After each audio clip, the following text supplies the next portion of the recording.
एक बार एक शख्स ने एक महात्मा जी को अपने घर पर भोजन के लिए आमंत्रित किया, उनको ड्राइंग रूम में बिठाया और भोजन की व्यवस्था करने निकल गए। महात्मा जी आए, महात्मा जी ने प्रसादी ली और आशीर्वाद दिया और चले गए। इतनी देर में उनका बेटा आया और बोला, पिताजी कौन आए थे? बोले, महात्मा जी आए थे।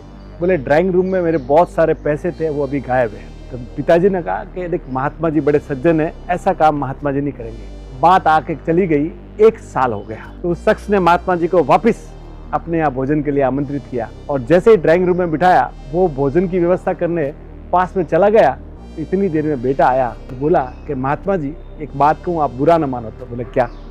बोले, पिछले साल जब आप आए थे ना, आपके जाने के बाद मेरे बहुत सारे पैसे नहीं मिल रहे। मैं आपको छोड़ नहीं कह रहा हूँ, पर बस है सो बात है, आप नाराज मत होइए। तो महात्मा जी उसकी बात सुने और रोने लग गए। इतने में वो शख्स आया और जब उसको सारी बात पता लगी तो उसने बोला कि मैंने तुझे बोला था ना, तूने महात्मा जी को क्यों ऐसा बोल दिया? और बोला कि महात्मा जी, मैं माफ़ी मांगता हूँ, मेरे बच्चे से गलती हो गई।